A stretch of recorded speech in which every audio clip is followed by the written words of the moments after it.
Hello everyone, welcome to study at ease.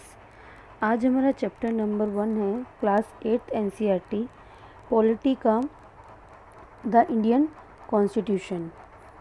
इस chapter में हम अपने कॉन्स्टिट्यूशन के बारे में समझेंगे। हम पिछले जो लास्ट हम क्लास की बुक की है, क्लास 7 एनसीईआरटी पॉलिटी की जो हमने बुक की है, उसमें हमने कॉन्स्टिट्यूशन के बारे में बहुत पढ़ा है कि क्या हमारे कॉन्स्टिट्यूशन कहता है, क्या उसमें इक्वालिटी की बात की जाती है, किस तरीके से वो एक लिविंग डॉक्यूमेंट है। इस तरीके से हमने बहुत सारी कॉन्स्टिट्यूशन के बारे में बात करी है। अब हमारी क्लास 8 की जो बुक है ये पॉलिटी की, इसमें कॉन्स्टिट्यूशन जो चैप्टर नंबर ये वाला जो चैप्टर है, इसमें कॉन्स्टिट्यूशन के बारे में डीपली स्पेसिफाई किया हुआ है कि हमें एक्चुअली हमारे कॉन्स्टिट्यूशन की ज़रूरत क्यों पड़ी और इसके फीचर्स क्या हैं। तो ये वाला चैप्टर है, ये 2 पार्ट में आएगा। पहले तो इसके पर्पस आएंगे पहली वीडियो में, दूसरी वीडियो में इसके फीचर्स आएंगे। तो ये वाली वीडियो हम स्टार्ट करते हैं। इसमें हम देखेंगे कि जो in large societies in which different communities of people live together, these rules are formulated through consensus, and in modern centuries this consensus is usually available in written form. हम ये देखते हैं कि जो हम जितनी बड़ी सोसाइटी में हम रहते हैं उसमें बहुत तरीके के लोग रहते हैं, ठीक है। डिफरेंट टाइप्स ऑफ कम्युनिटीज़ रहती हैं, अलग अलग रिलीजन रहता है, ठीक है। तो इसमें क्या है कि सब कुछ जो हमारे एक तरीके से जो डिसीजन लिए जाते हैं, जो भी हमारे रूल्स एंड रेगुलेशंस हैं, वो सब क्या है, एक रिटन डॉक्यूमेंट है जिसका नाम लिखा गया है कॉन्स्टिट्यूशन, जिसे हम कहते हैं कॉन्स्टिट्यूशन। तो अब हम इसमें ये देखेंगे कि why does a country need a constitution. जो एक कंट्री है उसमें उसको कॉन्स्टिट्यूशन की ज़रूरत क्यों पड़ रही है बेसिकली। तो अब हम इसमें देखेंगे कि most of the countries have the constitution, ठीक है। बहुत सारी कंट्रीज़ हैं जिनमें कॉन्स्टिट्यूशन अवेलेबल है। While all the democratic countries are likely to have a constitution, जितनी भी एक्चुअली डेमोक्रेटिक कंट्रीज़ है ना हमारी, ठीक है, उसमें क्या है, उन सभी डेमोक्रेटिक कंट्रीज़ के पास क्या है, कॉन्स्टिट्यूशन है। But it is not necessary that all the countries that have a constitution that are democratic. देखिए, इसको प्लीज़ ध्यान से सुनिएगा। जितनी भी ऑल डेमोक्रेटिक कंट्रीज़ हैं उनके पास कॉन्स्टिट्यूशन है, लेकिन ऐसा नहीं है कि सभी कंट्रीज़ जो हैं वो डेमोक्रेटिक है, ऐसा नहीं है। तो the constitution serve several purposes. जो अब ये इसकी ज़रूरत क्यों पड़ी, इसके क्या पर्पसेस हैं, ये हम देखेंगे। इसमें पहला पर्पस बताया गया है that it lays down a certain ideal that form the basis of the kind of the country that we as citizen aspire to live in, और put another way a constitution tells us what the fundamental nature of our society. देखिए, जो हमारा basic nature है ना constitution का, वो ये बताता है कि जो हमारी सोसाइटी है वो कैसे एग्जिस्ट करती है बेसिकली।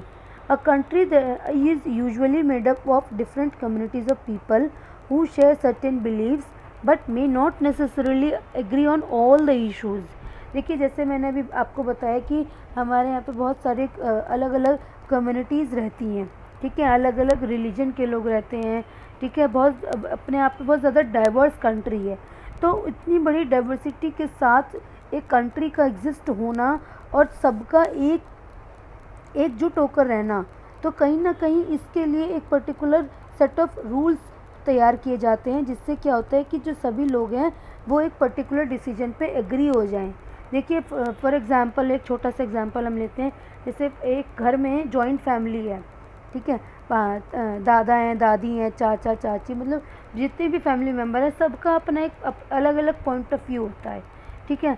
तो अब क्या है, जब हम एक डिसीजन लेते हैं उस फैमिली में, तो एक डिसीजन अगर एक जो हेड ऑफ द फैमिली होता है, अगर वो उस चीज़ को एग्री कर जाते हैं कि ये अब ये काम होगा, तो क्या होता है कि सब लोग उस डिसीजन पे कहीं ना कहीं आकर सेटल डाउन हो जाते हैं।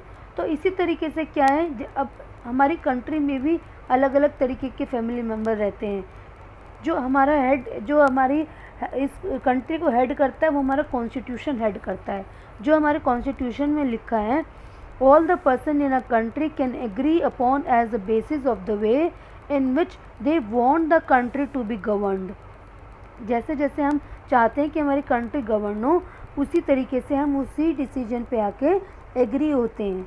This includes not only the type of the government but also an agreement on certain ideals that they all believe the countries should uphold.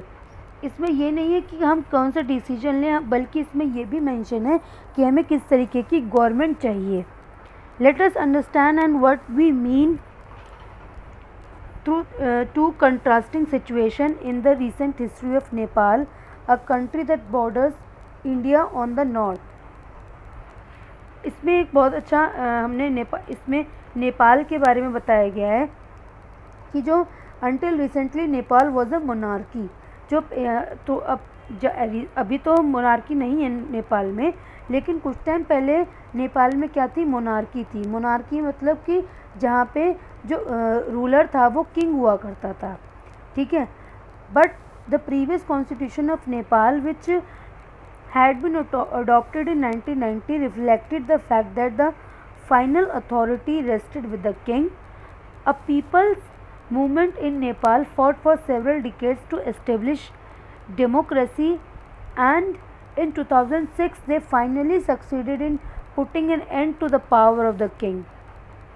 2006 में आके जो वहाँ की मोनार्की है वो ख़त्म कर दी गई। The people had to write a new constitution to establish Nepal as a democracy। तो जो लोग थे उन्होंने वहाँ का एक नया कॉन्स्टिट्यूशन लिखा, जो जिसके लिए जो नेपाल को क्या है वहाँ पे डेमोक्रेसी है। जैसे इंडिया में डेमोक्रेसी है, वैसे अब नेपाल में भी डेमोक्रेसी है और वहाँ का भी अपना एक नया कॉन्स्टिट्यूशन है। फाइन। अब जैसे हम बताएंगे कि जैसे नेपाल में moving from the monarchy to democratic government needs to change all its constitutive rules in order to usher in a new society. This is why the people of Nepal adopted a new constitution for the country in 2015। देखिए जैसे अब जो monarchy होती है ना, basically उसमें क्या होता है, जो राजा का बेटा है वही राजा बनता है, लेकिन जो डेमोक्रेटिक कंट्री है वहाँ पे we the people have right to elect our representative. Fine. तो इसी तरीके से भी नेपाल ने क्या किया, अपने जो कंट्री है उसको डेमोक्रेसी में कन्वर्ट कर दिया है। और अब क्या है कि जो वहाँ के लोग हैं वो अपने रिप्रेजेंटेटिव को इलेक्ट कर सकते हैं। अब जो हमारा सेकेंड इम्पॉर्टेंट कॉन्स्टिट्यूशन का पर्पज़ है वो बेसिकली ये है कि जो जैसे it defines the nature of countries political system. अभी जैसे मैंने आपको बताया, हमने नेपाल का एग्जाम्पल लिया था कि जो जैसे Nepal's earlier constitution stated that the country was to be ruled by the king and his council of ministers. ठीक है, इससे पहले क्या होता था नेपाल में कि जो उसकी कंट्री है वो कौन रूल करेगा, उसका वो किंग करेगा और उसके काउंसिल ऑफ मिनिस्टर्स करेंगे। But in the countries that have adopted a democratic form of government or polity, the constitution plays a crucial role in laying out certain important guidelines that govern decision making within these society। अब क्या होता है, जैसे अभी मैंने आपको बताया कि जो डेमोक्रेटिक जो गवर्नमेंट है, जो उसमें क्या होता है, कॉन्स्टिट्यूशन, जो हमारा कॉन्स्टिट्यूशन है वो हमारा सबसे इम्पोर्टेंट रोल प्ले करता है और ये बताता है कि जो हमारी गवर्नमेंट है वो डिसीजन कैसे लेगी। In a democracy, we choose our leaders so that they can exercise power responsibility on our behalf. However, there is always the possibility that these leaders might misuse their authority, and Constitution usually provides safeguards against it। देखिए ये तो सीधी सी बात है कि जैसे for example हमने एक अपना एक रिप्रेजेंटेटिव चुन लिया, ठीक है। अभी तक तो क्या था, जो किंग रूल करा था। अब जो क्या था, जो किंग है वो आंसरेबल नहीं है अपनी जो पब्लिक के लिए। बट जो हमारे जो डेमोक्रेटिक गवर्नमेंट है ना, बेसिकली उसमें जो हम अपना रिप्रेजेंटेटिव चुनते हैं वो they are responsible to answer us. तो अब क्या होता है कि ऐसा भी पॉसिबिलिटी है कि जो हमारे जो रिप्रेजेंटेटिव्स हैं वो अपनी पावर्स का मिसयूज़ करें। ठीक है, अब सीधी उन्हें बहुत ज़्यादा पावर मिल जाती है, वो रूल्स बना सकते हैं पार्लियामेंट में बैठ के, ठीक है, लेजिस्लेटिव असेंबली में बैठ के। लेकिन इस चीज़ को बचाने के लिए, इस चीज़ को सेफगार्ड करने के लिए हमारा कॉन्स्टिट्यूशन भी बैठा हुआ है। वो क्या करता है, वो सेफगार्ड करता है कि वो कोई अपनी अथॉरिटी का मिसयूज़ ना करे। This misuse of authority can result in gross injustice as demonstrated in the classroom. ठीक है, ऐसा नहीं हो सकता कि जो हमारे कॉन्स्टिट्यूशन के होते हुए कोई अपनी पावर्स का मिसयूज़ करे, अपनी अथॉरिटी का मिसयूज़ करे। In democratic societies the constitution often lays down rules that guard against the misuse of authority by our political leaders. The Indian Constitution guarantees the right to equality to all persons and says that no citizen can be discriminated against on the ground of religion, race, caste, gender and place of birth. The right to equality is one of the fundamental rights guaranteed by the Indian constitution. जो हमारा constitution है वो basically हम पिछली book से भी हम पढ़ते आ रहे हैं कि जो हमारा कॉन्स्टिट्यूशन है वो क्या कहता है, that we have a right to equality और it is our fundamental right that guaranteed by our Indian constitution. Another important function that a constitution plays in a democracy is to ensure that dominant group doesn't use its power against other less powerful people or groups। देखिए ऐसा भी होता है, जो कुछ लोग क्या होते हैं मेजॉरिटी में होते हैं। मेजॉरिटी इन द सेंस कि जैसे फॉर एग्जांपल 100 लोगों की 1000 लोगों की पॉपुलेशन है, फाइन। अब इसमें से क्या है 800 की एक पॉपुलेशन है और 200 की एक पॉपुलेशन है। तो हमारा कॉन्स्टिट्यूशन ये भी सेफगार्ड करता है कि जो ये 800 पीपल है ना, ये इन 200 पीपल के साथ एक्सप्लॉइट ना करे, इनको परेशान ना करे और इनके साथ डोमिनेंट ना हो, फाइन। अब हम देखते हैं कि जो कॉन्स्टिट्यूशन है usually contains rules that ensure that minorities are not excluded from anything that is routinely available to the majority.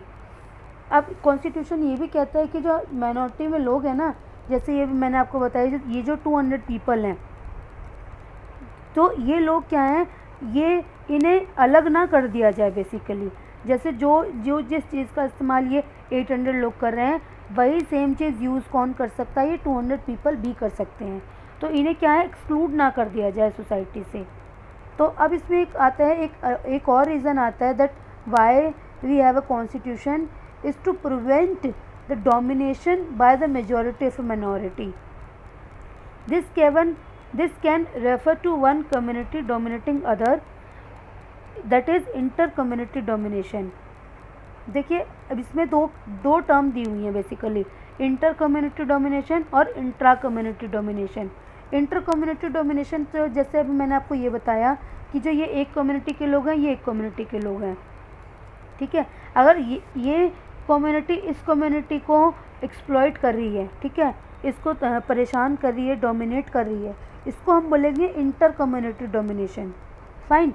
अब लेकिन जैसे फॉर एग्जांपल ये 200 पीपल हैं, लेकिन 200 पीपल में क्या है, ये आपस में ही एक दूसरे को डोमिनेट कर रहे हैं, इनके अंदर ही डोमिनेशन चल रहा है, ठीक है। तो अब इसको हम क्या बोलेंगे, इंट्रा कम्युनिटी डोमिनेशन। ये जो 200 लोग हैं इन्हें कोई बाहर से आके डोमिनेट नहीं कर रहा है, ये आपस में ही लड़ मर रहे हैं, ठीक है। इसको हम क्या बोलेंगे, इंट्रा कम्युनिटी डोमिनेशन। तो the third significant reason why we need a constitution is to save us from ourselves.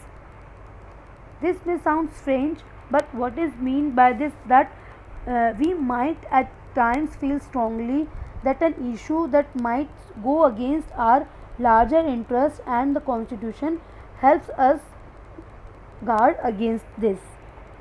अब इसमें हम देखेंगे जो हमारा एक good constitution doesn't allow this whims to change its basic nature. जो हमारा कॉन्स्टिट्यूशन है ना, वो बेसिकली क्या है, वो हमारे बेसिक स्ट्रक्चर को चेंज नहीं करता है। जैसे फॉर एग्जांपल बेसिक स्ट्रक्चर से हम क्या समझते हैं कि जो हमारे वोट करने का राइट है, 18 और 18+ के जो लोग वोट करते हैं, जो हमारा वोट करने का राइट है, ये हम चेंज नहीं कर सकते हैं। It doesn't allow the easy overthrow of the provisions that guarantees rights of citizens and protect their freedom. ऐसा कुछ नहीं होगा कि जो कॉन्स्टिट्यूशन है वो अलाउड नहीं करेगा कि जो हमारे जो सिटीजन्स के जो राइट्स हैं और उनकी फ्रीडम को ये प्रोटेक्ट करता रहेगा। The constitution plays a very important role in democratic society. ठीक है, तो इस वीडियो में हम इतना ही रखेंगे।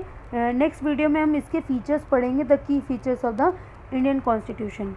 इस वीडियो में इतना ही। नेक्स्ट वीडियो में हम इसको कंटिन्यू करेंगे। Thank you for listening.